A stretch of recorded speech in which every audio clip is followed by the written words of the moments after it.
Oi, pessoal, tudo bom? Sérgio Artenberg aqui da Cena Digital, na nossa série Transformação Digital nas Empresas do Brasil. E hoje trazendo aqui o meu amigo Marcelo Borges, que é o CIO da Queiroz Galvão. Marcelo, seja muito bem-vindo aí. Sérgio, obrigado pelo convite. É um prazer imenso fazer parte aí do projeto, cara. Fico feliz de poder colaborar e passar um pouco do que a gente tem feito com a transformação digital dentro do Grupo Queiroz Galvão. Tá ótimo. Bom, para quem não conhece o Marcelo é natural de Olinda e ele é mestre em ciência da computação, pós-graduado em engenharia de software e possui mais de 20 anos de experiência na área de TI. Atualmente, o Marcelo ele lidera as iniciativas de inovação e adoção de novas tecnologias na Queiroz Galvão S.A., além de ser o responsável pela área de segurança de informação. O Marcelo está no Grupo Queiroz Galvão há 6 anos. E, para quem não conhece a totalidade do escopo da Queiroz Galvão, o Grupo Queiroz Galvão ele já atua há 67 anos no mercado brasileiro, no mercado internacional, em diversos segmentos, né? Construção civil, que é o mais conhecido, desenvolvimento imobiliário, engenharia ambiental, naval, offshore, agroindústria, concessões e indústria de cimento. O grupo ele tem um faturamento de 7,3 bilhões e mais de 10 mil funcionários. Então, com um desafio do tamanho de um Grupo Queiroz Galvão, vamos conversar um pouquinho com o nosso amigo Marcelo e fazer a nossa primeira pergunta, Marcelo, que é o seguinte: o que levou a Queiroz Galvão a querer fazer a transformação digital? Legal. Sérgio, a Queiroz, eu diria que dois fatores, tá? O primeiro é a Queiroz, ela é reconhecida em sua engenharia, que foi por aí que começou, que tudo começou, pela inovação, pela qualidade daquilo que é feito, tá? E ela sempre teve no seu, ela sempre repassa, né, como um dos nossos valores a inovação, a qualidade. Isso é uma perseguição. Nós perseguimos muito isso, tá? Então, o próprio DNA da Queiroz Galvão, ele é um DNA inovador. Então, eu diria que esse é o primeiro e o principal. A concorrência, né? A competitividade, infelizmente ou felizmente, né? Nós hoje temos um cenário global bem adverso. Isso sem nem falar de Covid, tá? Isso antes da Covid, a competitividade já era muito grande. O segmento de construção, por exemplo, ele foi muito impactado, mas não só ele, os outros. Então, a competitividade, eu diria que sim, foi o outro grande impulsionador para que a gente olhasse para a transformação digital como algo necessário e fundamental para a nossa manutenibilidade, para o nosso crescimento, De para a fato, perpetuidade. a gente vê mudanças bastante radicais no teu setor, né? Quer dizer, no teu setor ou nos teus setores, né? Porque você vai desde a construção até uma série de outras coisas, né? Mas principalmente a gente tem conversado aqui com CIOs de grupos, né, que estão ligados à construção e realmente a mudança tem sido bastante radical, principalmente no comportamento do consumidor, na perspectiva do consumidor, ou se você está falando aqui de obras pesadas, né, nas próprias tecnologias que são utilizadas para melhorar a eficiência, né? Então, você tem toda a Isso aí. razão. Você E tem, né, Sérgio, você tem um impacto muito grande nessa globalização, como a gente vem falando. Você tem um impacto muito grande dos chineses chegando aqui no mercado brasileiro. Você tem, enfim, tem outros players aparecendo no mercado. E isso tudo faz com que a gente se mexa, né? A gente exatamente olhe para essa indústria 4.0 e tudo isso que ela pode nos oferecer, né? e principalmente porque vocês também estão fora do Brasil, né? Então, vocês também têm uma Sim. concorrência internacional, quer dizer, eu acho que é mais complexo ainda, porque vocês têm que estar pau a pau ali com o estado da arte, né, desse pessoal lá de fora, né? Isso aí, tem que se E, reinventar sempre.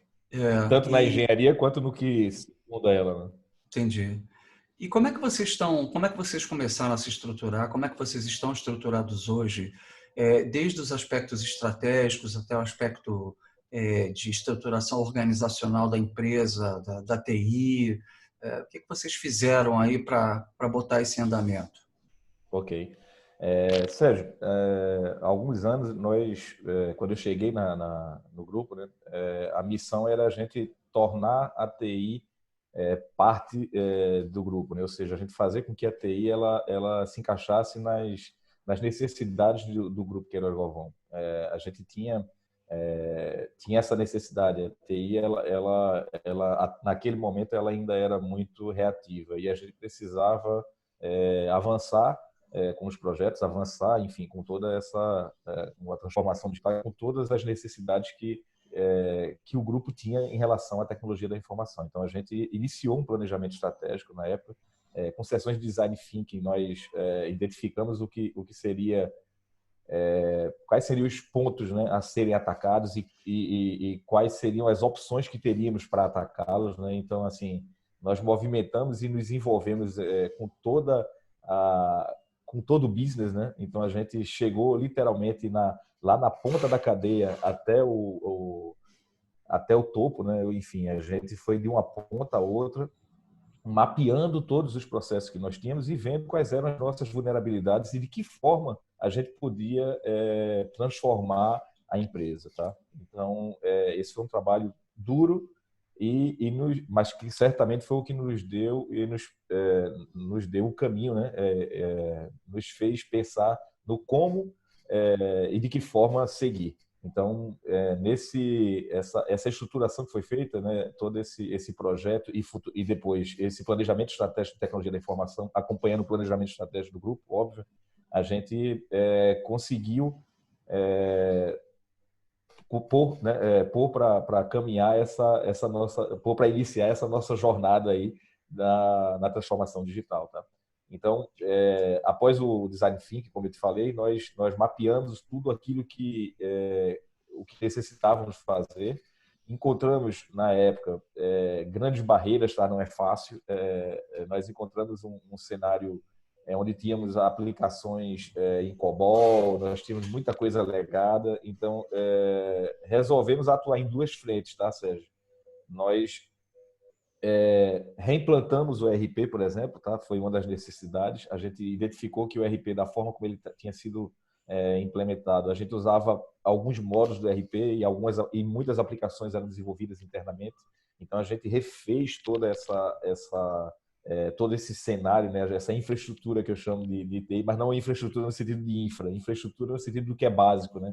De a gente ter aquilo estruturado para que a gente conseguisse avançar nas novas tecnologias. Eu sempre falo o seguinte: não dá para você pensar em avançar se você não tem a tua infraestrutura Uma bem fundação, feita. né? Exatamente. Tá? Então, esse trabalho foi um trabalho duro, mas a gente eu digo que assim a reimplantação ou implantação de ERP, ela é um projeto muito trabalhoso, você bem sabe disso, e nossos colegas também, mas assim, ao mesmo tempo eu digo que ele é pouco recompensador, porque dificilmente a simples implantação do ERP te traz valor agregado, tá? Dificilmente isso te traz algum valor agregado realmente ao negócio. Te traz governança, te traz sim coisas boas, mas você não consegue agregar realmente valor diretamente no business, né? Então, assim, de que forma a gente atua? A gente precisava, sim, mexer, ter essa base, mas a gente avançou em alguns projetos que, esses sim, já nos colocaram à frente à frente de muitas empresas, né, do setor, né, do nosso setor, e nos colocou no caminho que nós pretendíamos, no caminho para onde nós pretendíamos ir, né, onde a gente pretendia chegar. Então, esse paralelo entre fundação e projetos inovadores, tá? Pequenos projetos, mas que com grandes resultados, isso deu credibilidade para que a gente conseguisse avançar e hoje ter o cenário de TI que a gente tem dentro do Grupo Queiroz Galvão. Ou seja, se eu pudesse resumir, vamos dizer assim, vocês começaram estabelecendo o norte e depois que vocês estabeleceram o norte, vocês foram para a fundação, reforçaram a fundação, ou mudaram a fundação, e para não perder tempo também, já começaram com alguns projetos que trariam visibilidade ou Exatamente. racional, valor agregado, mesmo que pequeno, mas para abrir a cabeça dos executivos, né, sobre as tecnologias digitais, né? Agora, a Isso TI que aí. você fez, a TI, ela sofreu alguma alteração? Que, pelo que eu estou entendendo, você também é responsável por inovação. Então, você ficou com esses dois papéis também. Isso aí. O que acontece, Sérgio? Eu quando assumi a TI, nós tínhamos uma estrutura muito pensada para desenvolvimento interno, de aplicações. Tínhamos uma equipe muito grande, tá? A equipe era bem robusta. Mas eu dizia o seguinte, a TI trabalhava muito, sempre trabalhou muito, mas nós apontávamos para o nosso target estava errado, tá? Então, assim, você trabalhava muito, mas você trabalhava muito em coisas que agregavam pouco valor. Do tipo, como eu falei para você, a gente usava alguns módulos, outros módulos nós tínhamos com aplicações feitas internamente. Módulo de contratos, módulo de custos, tudo isso desenvolvido internamente. Mas você tem isso dentro do RP, não tem sentido de a gente estar envolvendo a equipe e estar trabalhando focada nisso. Então, a gente redirecionou o foco da equipe, tá? Para aquilo que é estratégico, para aquilo que realmente agrega valor. Para você ter uma ideia, uma coisa que eu brinco, mas a gente, e aí te respondendo, nós reduzimos a equipe de TI pela metade, tá? Nós temos pelo menos metade do que tínhamos na época, e hoje conseguimos gerar muito mais valor agregado para o negócio. Mas por quê? Exatamente por estarmos mais alinhados com as necessidades dos negócios e por estar direcionando a equipe de TI para isso, para aquilo que interessa, para aquilo que vai gerar valor para a empresa. Vocês chegaram a criar uma área de inovação também, dentro de TI? Criamos, Como é que... criamos sim. Dentro da TI nós temos sim a estrutura. Como é que a gente tem hoje estruturada a TI, tá? Eu tenho uma área de suporte, né, e operação. Isso a gente essa área apesar de se chamar suporte e operação, o foco dela é atender. A gente tem uma métrica pesada, Sérgio. Nos últimos anos a gente vem evoluindo bastante nessa métrica, que é o nosso atendimento para os nossos clientes, né? A gente está dentro da estrutura de um CSC hoje em dia, tá? Então a gente atende a todas essas empresas. Só que eu não atuo só em projetos administrativos, como eu te falei. A gente atua de uma ponta do estratégico ao operacional, ou seja, a gente pega toda a cadeia. A gente não funciona só como holding, né? A gente literalmente está na operação. A gente chega lá junto com o negócio. Então não existe uma TI lá e outra TI cá. Essa é uma das coisas. Então, consolidamos toda essa TI. Dentro da TI, separamos em suporte e operação, faz a parte de atendimento aos nossos clientes internos. Eu tenho a parte de infraestrutura mesmo, e essa parte, dentro da parte de infraestrutura, a gente tem tanto a infraestrutura básica como a infraestrutura para suportar cloud, para IoT, enfim. Eu tenho tudo isso abaixo desse colchão aqui. E tem uma área que a gente chama de projetos de inovação, e dentro dessa área é exatamente onde a gente traz tudo aquilo que vai angariar, que vai trazer inovação para os nossos business. Tá? Qual é a grande dificuldade que essa equipe tem e que vem se sobressaindo de forma excepcional? Tudo aquilo que a gente traz de inovação, a gente precisa pensar nessa cadeia que nós temos, né, e vejo o tão quanto é diferente os nossos negócios, né? Mas enfim, é uma equipe que ela vem conseguindo agregar. Eu falo, ela vem agregando projetos, né, agregando valor em projetos que eles trabalham horizontalmente, ou seja, pegam todas essas empresas. E sim, a gente também olha para o específico, ou seja, tem projetos que são direcionados especificamente para aquele ramo de atividade. Entendi. Agora, vocês têm participação das áreas de negócio nesses projetos de inovação? Como é que vocês fazem? Vocês trabalham Totalmente. com Product Owner, aqueles times ágeis, esse tipo de filosofia?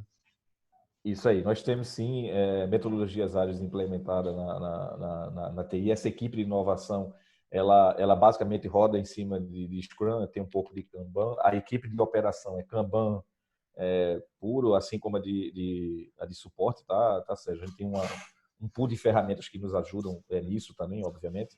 Mas, assim, essa equipe de inovação, ela, que eu falo, assim, ela é uma equipe literalmente que faz a ponte com o negócio, com o business. Para você ter ideia, quando a gente fala, a gente tem área de negócio envolvida, eu não estou te falando só de gestores da área de negócio. Em muitos dos projetos, a gente vai falar com aquele cara que está lá na ponta. Então, a gente vai falar com o mestre de obra, a gente vai falar com o motorista do caminhão que está fazendo a coleta de lixo. Então, assim, a gente tem um envolvimento na operação exatamente para que a gente consiga captar toda a cadeia de valor. Entendi. Tá certo. Eu fico muito impressionado com a diversidade do grupo, né? Porque você não é só uma indústria de construção, né? Então, você tem cimento também, você tem desenvolvimento imobiliário, né? Então, é muita coisa diversa, né? É muita coisa. Como é que como é que vocês fazem a governança das prioridades desses projetos, né? O que acaba sendo mais importante? É por ordem de grandeza de faturamento? Ou vocês conseguem dar a mesma atenção para todos os segmentos de negócio? Como é que isso é feito? Isso é legal, né, cara? Assim, o que acontece, Sérgio? Vamos lá, nós temos projetos que, como eu te falei, eles são horizontais. Então, tem projetos que realmente valem para todo mundo. Então, a gente agrega a todas as empresas que estão nessa cadeia de valor. Primeira coisa, nessa padronização, nessa reimplantação do ERP que eu te falei, nós buscamos literalmente padronizar ao máximo essas empresas, essas reimplantações, para que exatamente a gente tivesse facilidade na hora de manter isso. Tá? E esse foi um dos motivos de a gente mexer com a base. Então, hoje, por exemplo, você tem... eu tenho boa parte da empresa, para dizer toda, né? A gente está todo em cloud, tá? E aí eu tenho todo o RP, ele é o protejo, a gente utiliza ele como padrão para todas as empresas do grupo. A gente jogou uma camada de workflow em cima para que exatamente a gente não precisasse intervir tanto no ERP, ou seja, a gente customiza o mínimo possível o ERP para que nessa camada de workflow a gente conseguisse jogar o business, conseguisse jogar o negócio. Aí sim, aliado a isso, estando em nuvem, aí a gente brinca, eu tenho projetos que envolvem IoT, eu tenho projetos que envolvem Big Data, eu tenho projetos que envolvem inteligência artificial, tem RPA. E como a gente estrutura isso? Como é que essa demanda ela é administrada? Como é que ela chega? Cada empresa ela tem um comitê, ou seja, ela tem um PMO, ou um comitê de pessoas responsáveis por concentrar as necessidades de TI para aquela empresa. Como eu te falei, os projetos horizontais acontecem para todo mundo, mas a gente não pode deixar de olhar para cada business e ver quais são as necessidades de negócio. Então, essas empresas elas elencam, né, essa necessidade de negócio. Claro que a gente ajuda nessa estruturação. Então, a gente começa a receber as ideias, a gente começa a estudar a viabilidade dessas ideias, a gente faz um estudo de viabilidade junto com a área de negócio e joga lá qual é o ROI que esses projetos potencialmente podem trazer. Com base nesse levantamento, cada empresa e cada comitê, né, ele elege aquilo que vai ser o projeto aí que vai ser tocado pela TI. Muitos desses projetos, tá? Hoje nós trazemos parceiros, né? Então assim a gente traz muito parceiro para estar agregando valor e acelerar esse processo, tá? Porque caso contrário ficaria realmente difícil de você internalizar. E a nossa equipe, ela basicamente ela fica acompanhando esses projetos, ela testa a tecnologia. A gente tem uma premissa dentro do grupo, tá? Toda a tecnologia que ela é implementada, necessariamente, a minha equipe ela conhece e consegue manter, tá, Sérgio? Isso é algo importante. Embora, claro, a gente tenha empresas que nos ajudam na sustentação, mas nós temos o know-how dentro de casa caso a gente precise manter isso sozinhos. Então, assim, com toda essa confusão, a gente consegue organizar e colocar na nossa esteira de projetos aquilo que é importante para cada business. Entendi. Porque, como você falou em várias tecnologias, né, tipo IoT, Analytics, etc., muitas dessas tecnologias são específicas de estratégias também bastante focadas, né? Então, algumas são utilizadas mais para a experiência do consumidor, outras são utilizadas mais para a excelência operacional. E como você tem essa diversidade de empresas, eu entendo que você pode ter diferentes focos, né? Então, o foco Isso. estratégico digital de uma empresa que faz cimento não é o mesmo que uma empresa que faz construção pesada. Eu acho que podem até ser complementares, mas não é o mesmo foco, né?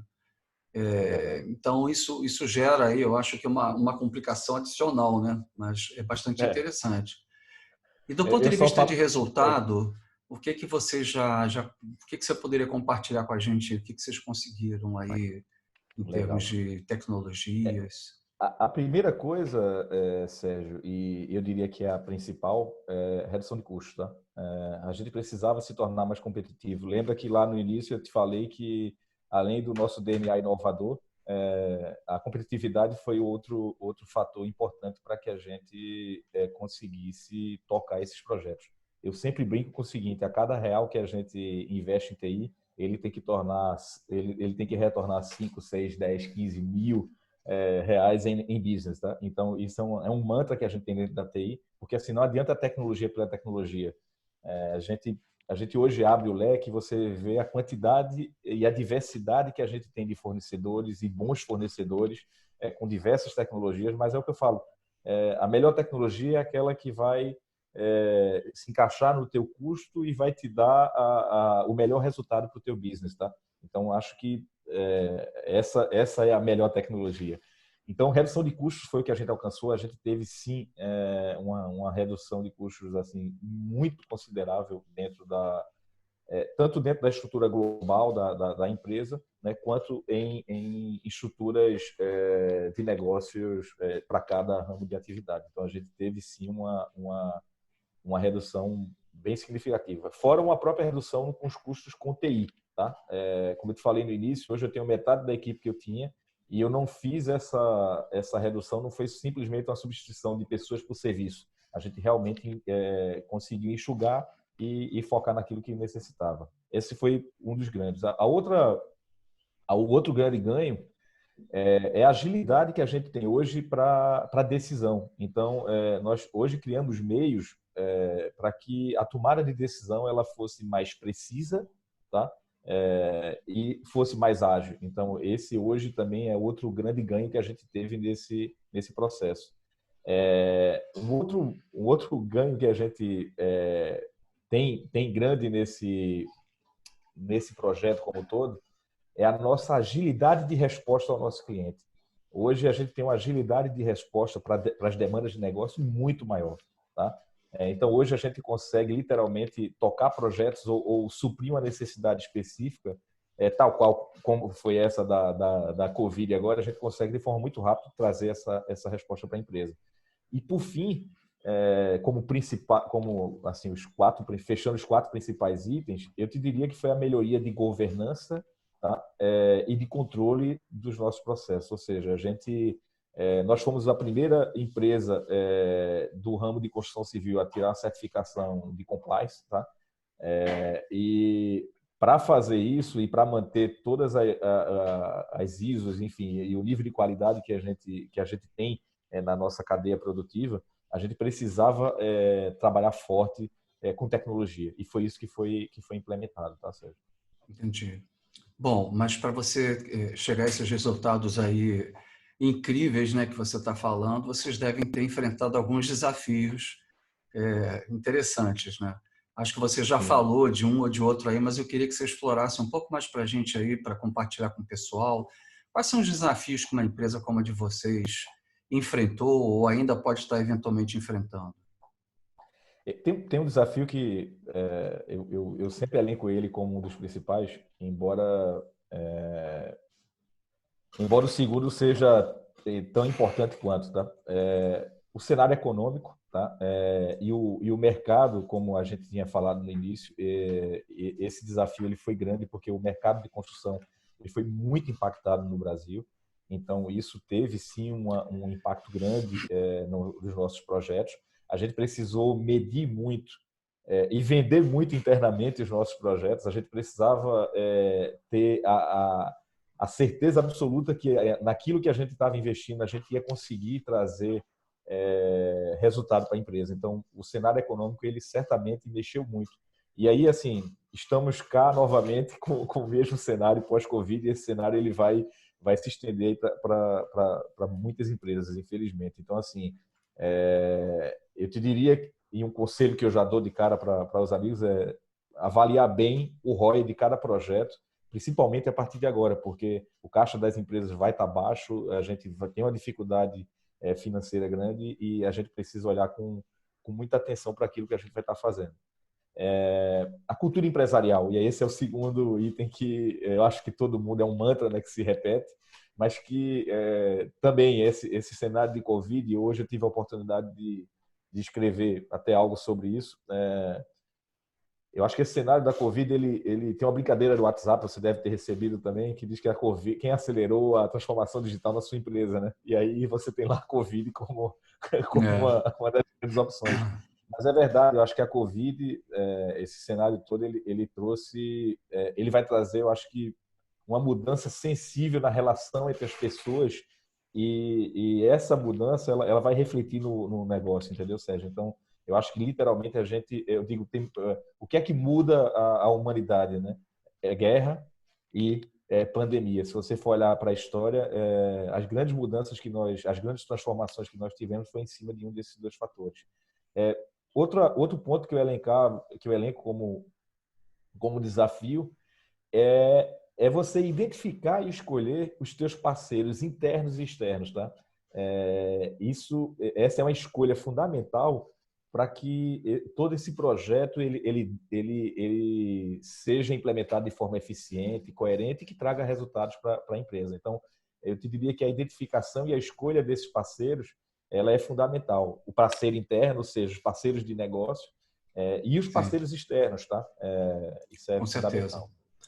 Mesmo porque a empresa não pode ser especialista em todas as novas tecnologias, ela precisa de ajuda externa, né? Não só para difundir a cultura, mas também para assimilar skills, né, de novas tecnologias, que é um item escasso no mercado hoje em dia, né? Não está fácil de encontrar bons parceiros com quantidade de pessoas suficientes, né, para tocar todos os projetos, né? Uma coisa que eu tenho visto também conversando com os colegas sobre o Covid, o que eu começo a formar na minha cabeça é o seguinte: eu acho que como a gente ainda está há pouco tempo, né, março, abril, maio, sei lá, 3 meses aí de pandemia, né, alguns paradigmas já foram quebrados em relação à tecnologia, né? Muito executivo achava que não ia poder trabalhar home office e hoje você já tem reportagem no Valor Econômico de um presidente de uma empresa grande que foi recém-contratado, ele estava de roupa de ginástica despachando na casa dele com os diretores e com as pessoas, né?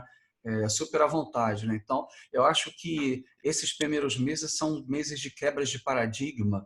Por exemplo, primeiro, o TI tem uma resposta rápida, né? E por isso é que o CIO brigou tanto, né, para criar uma infraestrutura Isso aí. padronizada, né, para poder facilitar o trabalho remoto. Segundo, que é possível se trabalhar home office, né, e substituir muitas viagens, muitos encontros presenciais.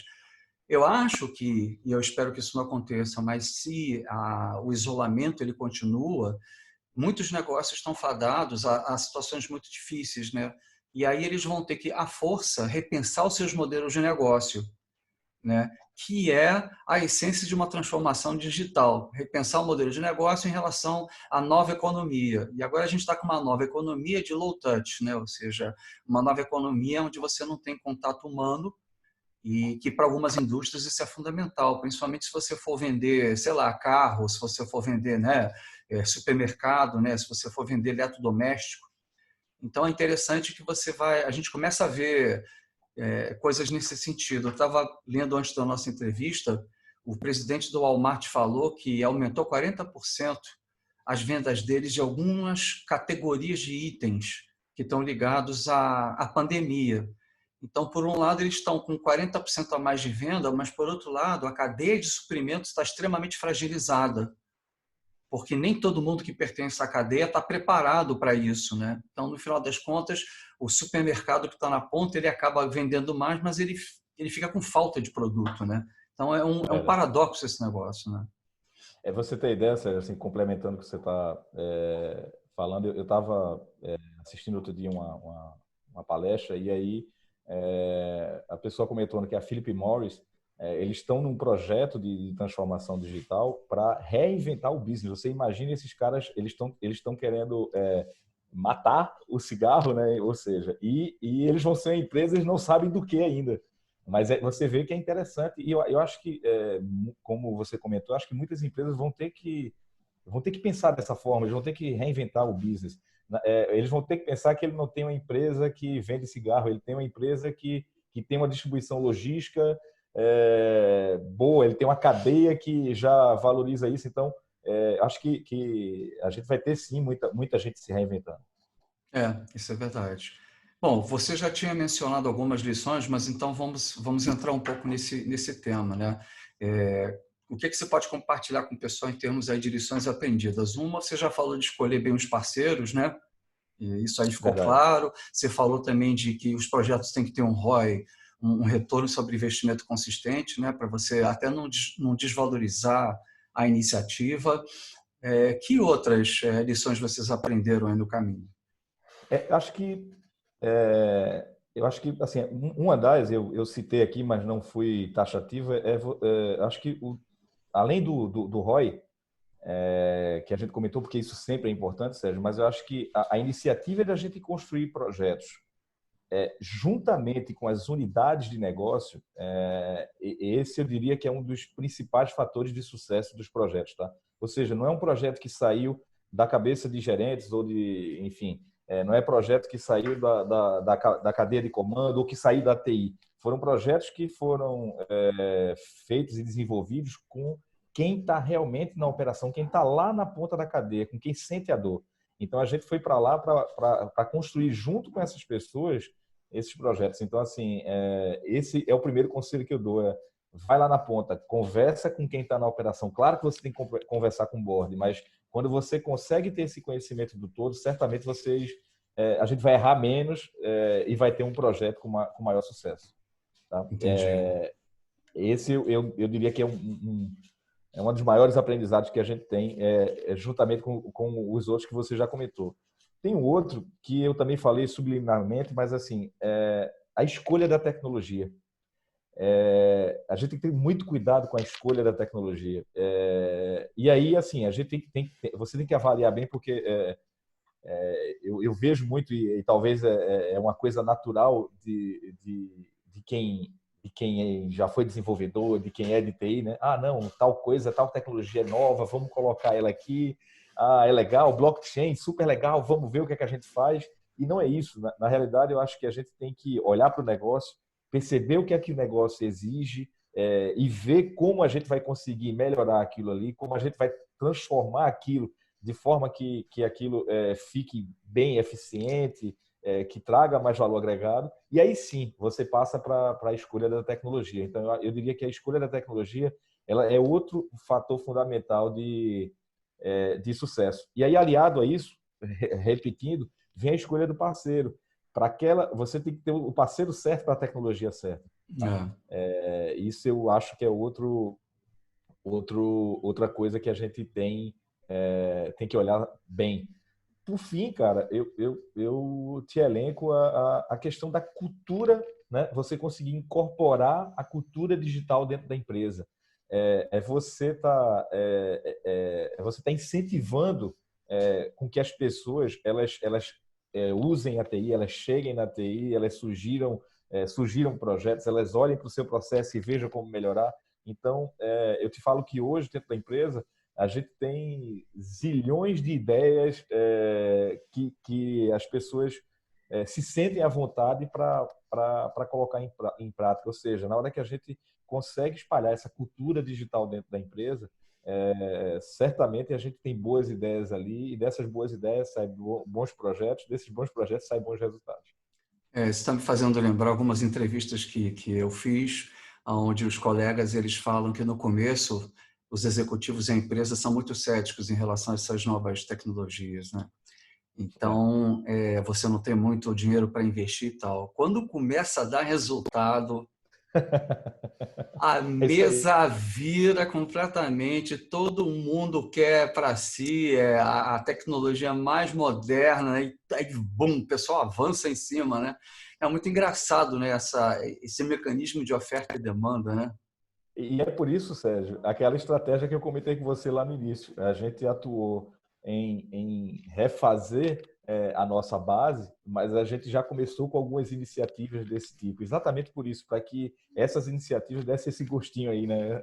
Que a gente conseguisse ter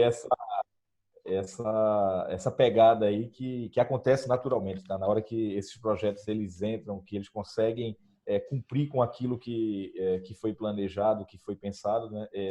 Certamente você tem um feedback muito positivo.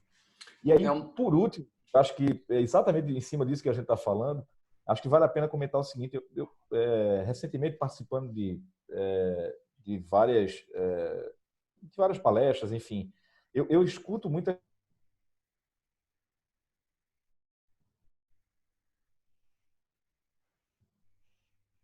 opa,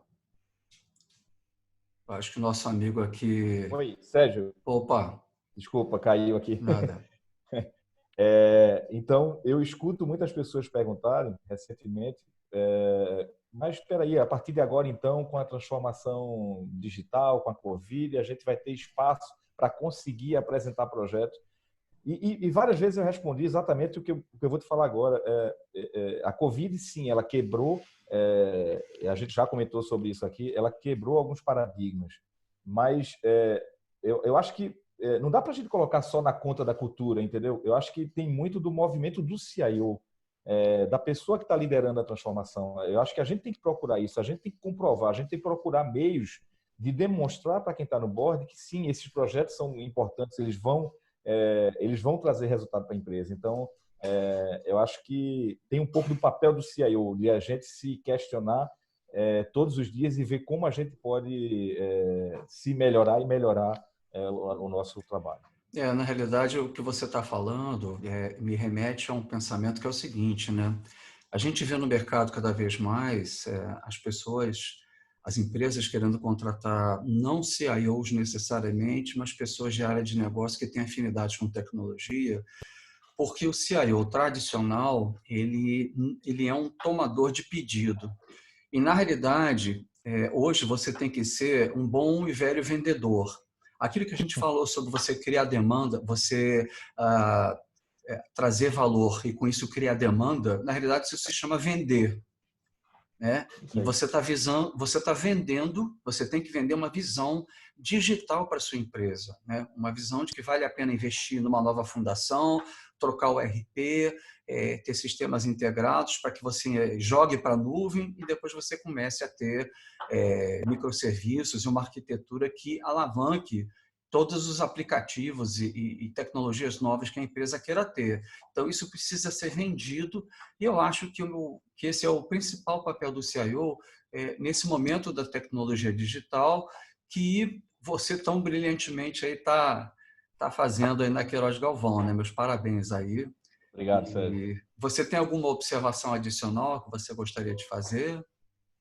Não, Sérgio, só um agradecimento mais uma vez a você, parabenizar pela iniciativa, assistir outras entrevistas com nossos amigos aí da indústria e, cara, sempre é bom, é legal ter alguém pensando nisso, é legal ter alguém provocando isso. Eu acho que é sensacional o trabalho que você está fazendo e só agradecimento aí a você por conseguir colaborar um pouco também aí dentro do teu projeto. Legal. Bom, eu gostaria então de formalmente agradecer a você aí, a sua empresa, né, pela disponibilização dessas informações, dessa experiência de sucesso, né, que eu acho tão importante para os outros CIOs. Eu acho que uma das coisas também que é fundamental para a transformação digital é o benchmarking entre os Ah, é CIOs, né? verdade. Cá entre nós, os nossos grupos têm sido muito interessantes, né, para a gente pegar qual tecnologia funciona, como implementar a cultura, o que fazer e principalmente o que não fazer, né? Isso Sejamos justos, né?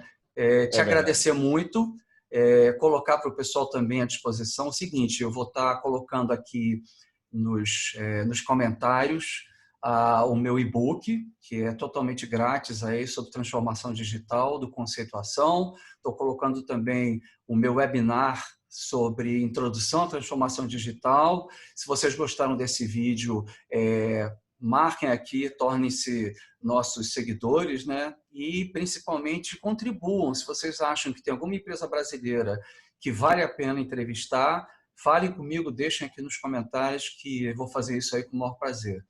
Então, mais uma vez, Marcelo, super obrigado aí e até a próxima aí, que eu espero que a gente vai ter mais novidades aí daqui a pouco, né? Valeu, valeu, Sérgio. Um abraço. Até logo, pessoal. Tchau, tchau.